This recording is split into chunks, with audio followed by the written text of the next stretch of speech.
Good evening दोस्तों।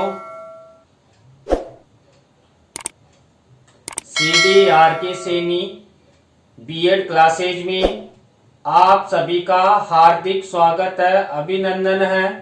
देखिए, हम प्रतिदिन हमारे YouTube चैनल के माध्यम से आपके बीएड पाठ्यक्रम का टॉपिक टू टॉपिक अध्ययन कर रहे हैं।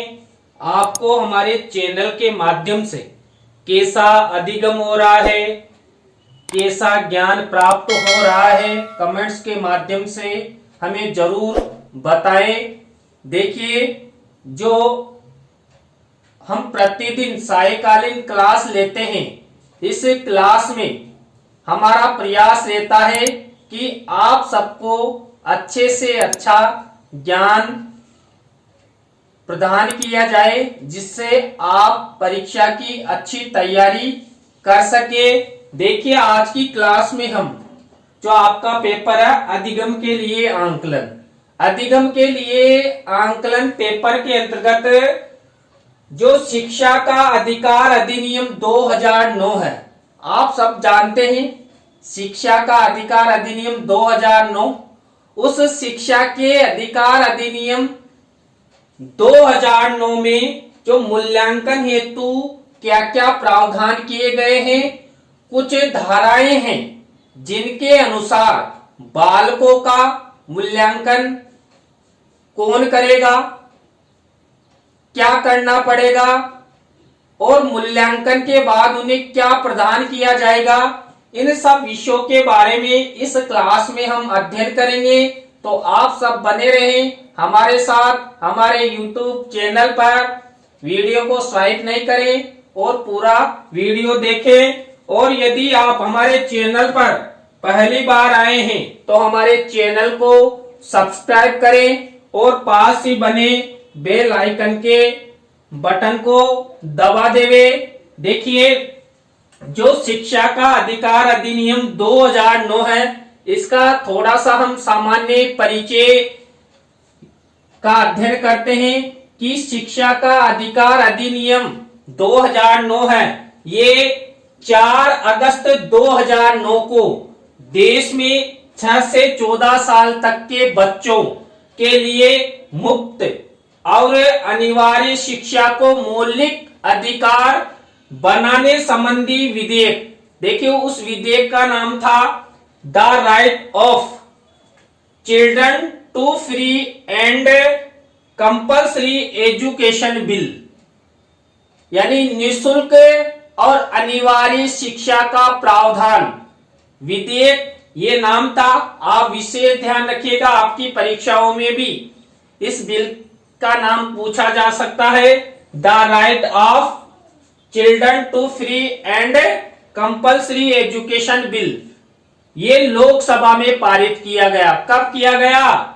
4 अगस्त 2009 को। देश के जितने भी बच्चे हैं जो 6 से 14 साल की उम्र के हैं, उन सभी को मुफ्त और अनिवार्य शिक्षा प्रदान करने हेतु शिक्षा का अधिकार अधिनियम 2009 लागू किया गया। इसके बाद देखिए, जो शिक्षा का अधिकार अधिनियम 2009 है, ये 4 अगस्त 2009 को लोकसभा में पारित किया गया। लेकिन इससे पहले ही ये विधेयक राज्यसभा में पारित हो गया था। इस विधेयक पर राष्ट्रपति के हस्ताक्षर के बाद, देखिए, आप सभी को पता है कि राज्यसभा और लोकसभा में किसी प्रकार का कोई संशोधन होने के बाद या नया बिल पारित होने के बाद राष्ट्रपति के पास हस्ताक्षर हेतु जाता है। तो जो निःशुल्क और अनिवार्य शिक्षा का अधिकार अधिनियम 2009 वाला बिल है, विधेयक है, वो लोकसभा और राज्यसभा से पास होने के बाद राष्ट्रपति के हस्ताक्षर के बाद 6 से 14 वर्ष आयु के बच्चों को शिक्षा दिलवाना केंद्र वो राज्य सरकार का संवैधानिक दायित्व बन गया। देखिए, ये जो शिक्षा का अधिकार अधिनियम 2009 है, ये एक संवैधानिक प्रावधान है। इस संवैधानिक प्रावधान के अंतर्गत 6 से 14 साल के बच्चों को निःशुल्क और अनिवार्य शिक्षा प्रदान की जाएगी और इस निःशुल्क और अनिवार्य शिक्षा का संपूर्ण दायित्व केंद्र एवं राज्य सरकार का रहेगा। इसके बाद देखिए, शिक्षा के मौलिक अधिकार मानने के सुप्रीम कोर्ट के 1993 के ऐतिहासिक फैसले के 17 वर्षों बाद देखिए, जो शिक्षा का अधिकार अधिनियम 2009 है, ये जब पारित हुआ, इससे पहले 1993 में जो हमारी शिक्षा है, उस शिक्षा को हमारे देश में मौलिक अधिकार बनाने हेतु जो सुप्रीम कोर्ट है, उसमें एक याचिका दायर की गई थी। वहां पर उस याचिका के आधार पर शिक्षा को एक मौलिक अधिकार माना गया था। तो 1993 से ये पास हुआ 2009 में, तो 17 वर्षों के बाद शिक्षा का अधिकार अधिनियम 2009 पास हुआ। इसके बाद देखिए, CDR सैनी परिवार की ओर से संस्कृत से संबंधित, साइकोलॉजी से संबंधित, कंपटीशन से संबंधित, टेक्निकल से संबंधित और जनरल नॉलेज से संबंधित चैनल संचालित है। यदि आप सब उनका ज्ञान प्राप्त करना चाहते हैं, अधिगम करना चाहते हैं, तो आप हमारे चैनल को CDR सैनी बीएड क्लासेस के नाम से या CDR सैनी कीवर्ड द्वारा सर्च कर सकते हैं और हमारे सभी चैनल को सब्सक्राइब करते हुए उनका अधिगम कर सकते हैं। देखिए, इसके बाद शिक्षा का अधिकार अधिनियम 2009 में मूल्यांकन हेतु जो प्रावधान किए गए थे, क्योंकि हम इस क्लास में विशेष रूप से जो शिक्षा का अधिकार अधिनियम 2009 है, उसमें मूल्यांकन हेतु क्या क्या प्रावधान किए गए उसके संदर्भ में अध्ययन कर रहे हैं। तो कौन कौन से बिंदु हैं जिनके अंतर्गत मूल्यांकन हेतु प्रावधान किए गए हैं? देखिए, पहला बिंदु है धारा 29। देखिए, धारा 29 के अनुसार प्रारंभिक शिक्षा की मूल्यांकन प्रक्रिया सरकार द्वारा निर्देशित, जो हमारी सरकार है, उस सरकार द्वारा निर्देशित शिक्षा से संबंधित अधिकारियों द्वारा निर्धारित की जाएगी। यानी कि शिक्षा के जो भी अधिकारी है, वो सब मिलकर जो प्रारंभिक शिक्षा है, 6 से 14 वर्ष के जो बालक बालिकाएं हैं, उनके मूल्यांकन हेतु शिक्षा अधिकारी एक शेड्यूल जारी करेंगे और उन्हीं के अनुसार जो बालक बालिकाएं हैं, उनका मूल्यांकन होगा। इसके बाद धारा 29(2) के अनुसार मूल्यांकन का निर्धारण करते समय शिक्षा से संबंधित जो अधिकारी है, वो निम्नलिखित बिंदुओं का ध्यान रखेंगे। अभी इसके बाद हम वो बिंदु भी अध्ययन करेंगे। तो पहला बिंदु, तो शिक्षा अधिकारियों को ऑथराइज किया गया, और दूसरा जो बिंदु है, यानी 29(1) में तो संबंधित अधिकारियों को ऑथराइज किया गया, और धारा 29(2) में जो शिक्षा अधिकारी ऑथराइज किए गए थे, वो मूल्यांकन निर्धारण करते समय किन किन बिंदुओं का ध्यान रखेंगे। उनमें पहला बिंदु है, देखिए, संविधान में वर्णित मूल्यों का निर्धारण। देखिए, जब छात्रों का मूल्यांकन किया जाएगा, तो संविधान में वर्णित मूल्यों का विशेष रूप से ध्यान रखते हुए जो प्रारंभिक शिक्षा का मूल्यांकन है, वो किया जाएगा। ये सब शिक्षा अधिकारी विशेष रूप से ध्यान रखेंगे। इसके बाद बच्चों का सर्वांगीण विकास, यानी कि बालकों का शारीरिक, मानसिक, बौद्धिक, आर्थिक, सामाजिक रूप से ध्यान रखते हुए ही उनका मूल्यांकन किया जाएगा। ये विशेष शिक्षा अधिकारियों को ध्यान रखना होगा बच्चों में ज्ञान, गुण तथा ऊर्जा का निर्माण हो, ऐसा मूल्यांकन निर्धारित किया जाए कि मूल्यांकन के द्वारा छात्रों में, बच्चों में ज्ञान का विकास हो, गुणों का आगमन हो और ऊर्जा का संचार हो। तब जाकर शिक्षा का अधिकार अधिनियम 2009 है उसका लक्ष्य पूरा हो सकता है। यदि छात्रों का अच्छे से मूल्यांकन किया जाएगा तो छात्र आगे बढ़ेंगे, अपना विकास करेंगे, फ्यूचर निर्माण करेंगे। चौथा बिंदु है जो शिक्षा अधिकारी विशेष रूप से ध्यान रखेंगे, बच्चों में शारीरिक तथा मानसिक योग्यताओं का विकास, तर्क शक्ति का विकास, बौद्धिक शक्ति का विकास को ध्यान में रखते हुए ही छात्रों का मूल्यांकन किया जाए कि छात्रों का शारीरिक या जो बालक हैं वो क्षमतावान है कि नहीं है। बालकों के स्तर और क्षमताओं के अनुसार, उनकी शारीरिक क्षमताओं के अनुसार और मानसिक योग्यताओं के आधार पर ही उनका जो मूल्यांकन किया जाएगा वो निर्धारित किया जाएगा।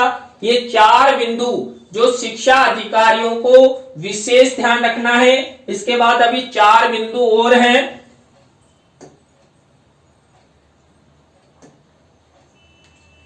नेक्स्ट 5वां बिंदु है बच्चों की अधिगम क्रियाओं को तथा परीक्षण द्वारा मित्रतापूर्ण भाव से तथा विद्यार्थी केंद्रित विधि द्वारा करना। देखिए जो शिक्षा का अधिकार अधिनियम 2009 है उसमें जब उसके अंतर्गत जब बच्चों का मूल्यांकन किया जाएगा तो बच्चों की अधिगम क्रियाओं को यानी कि सीखने की क्रियाओं को तथा परीक्षण द्वारा मित्रतापूर्ण यानी कि छात्रों के साथ मित्रतापूर्ण व्यवहार किया जाएगा। किनके द्वारा? शिक्षा अधिकारियों के द्वारा। अब मान लीजिए वो शिक्षक भी हो सकता है, कोई शिक्षक से ऊपर शिक्षा अधिकारी भी हो सकता है, तथा विद्यार्थी केंद्रित विधि द्वारा, बाल केंद्रित शिक्षण विधि के द्वारा उनका मूल्यांकन किया जाएगा, जिससे छात्रों की इच्छाओं, अभिवृत्तियों और क्षमताओं के अनुसार शिक्षण और मूल्यांकन की अच्छी व्यवस्था हो सके, छात्र शिक्षण में रुचि ले सके, शिक्षा के प्रति सकारात्मक दृष्टिकोण उनमें विकसित हो सके। इसके बाद 6वां बिंदु है बच्चों को भय तथा चिंता मुक्त बनाना तथा स्वतंत्र रूप से विचार व्यक्त करने में उनकी मदद करना। देखिए जो शिक्षा अधिकारी जब छात्रों का मूल्यांकन करेंगे तो उस समय क्या करेंगे कि बच्चों को भय और चिंता से मुक्त करेंगे। उन पर मूल्यांकन का किसी भी प्रकार का भय नहीं होना चाहिए, डर नहीं होना चाहिए कि हमारा मूल्यांकन किया जा रहा है। ऐसा तरीका अपनाएं कि छात्र भय और चिंता से मुक्त रहे और स्वतंत्र रूप से विचार करने, अपने विचारों की अभिव्यक्ति करने में उनकी मदद की जाएगी, जिससे छात्रों का मूल्यांकन अच्छा हो सके और छात्र अच्छा अधिगम कर सके। नेक्स्ट 7वां बिंदु है बच्चों के लिए निर्देशन का माध्यम उनकी मातृभाषा ही होगी। देखिए मातृभाषा के माध्यम से जो माता की भाषा है, जो बालक सबसे पहले सीखता है, उसके माध्यम से बालक के लिए निर्देशन और परामर्श की व्यवस्था की जाएगी, जिससे छात्र अच्छा अधिगम कर सके और जो निर्देशन और परामर्श उन बच्चों को मिले, वो निर्देशन और परामर्श छात्रों के फ्यूचर निर्माण में सहयोग करे। इसके बाद नेक्स्ट है बच्चों के ज्ञान तथा उनकी योग्यताओं का मूल्यांकन सतत एवं व्यापक मूल्यांकन के द्वारा किया जाए। देखिए जो शिक्षा अधिकारी शिक्षा का अधिकार अधिनियम 2009 के अंतर्गत जो छात्रों का मूल्यांकन निर्धारित करेंगे, उस मूल्यांकन को लेना किसके द्वारा? सतत एवं व्यापक मूल्यांकन जो हमारी सरकार ने लागू किया है सतत और व्यापक मूल्यांकन के बारे में हमने 2 वीडियो में पहले अध्ययन कर लिया है। यदि आप सतत और व्यापक मूल्यांकन के बारे में अध्ययन करना चाहते हैं, ग्रेडिंग प्रणाली आदि के बारे में अध्ययन करना चाहते हैं, तो हमारे YouTube चैनल पर जाकर आप अध्ययन कर सकते हैं। तो ये 8 बिंदु जो 29(2) है, कौन सी धारा 29(2) के तहत शिक्षा अधिकारी इन सब 8 बिंदुओं को ध्यान में रखते हुए छात्रों का मूल्यांकन निर्धारित करेंगे। इसके बाद धारा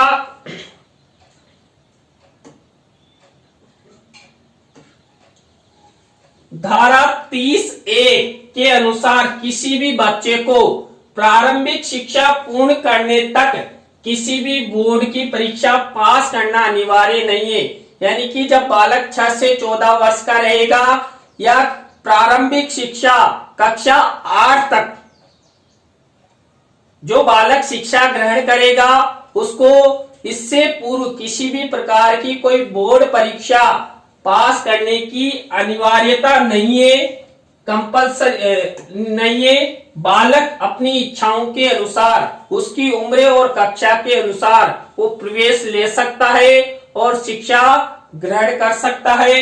इसके बाद चौथा बिंदु है धारा 30(2) के अनुसार प्रत्येक बच्चे को प्रारंभिक शिक्षा पास करने के बाद एक प्रमाण पत्र जारी किया जाएगा।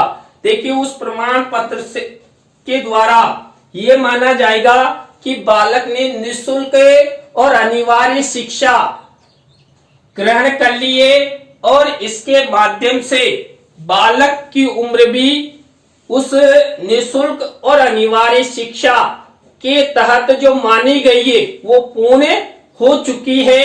उसके बाद बालक आगे की शिक्षा निरंतर करता रहेगा। यहाँ पर हमने जो शिक्षा का अधिकार अधिनियम 2009 है, उसमें मूल्यांकन की व्यवस्था शिक्षा अधिकारियों के माध्यम से करना चाहिए। तो वो कैसे की गई, कौन कौन से बिंदुओं का ध्यान रखा गया, इन सब बिंदुओं का अध्ययन हमने किया। तो आपको आज की क्लास कैसी लगी? कल इसी समय नए टॉपिक के साथ आपसे फिर मिलेंगे। बाय।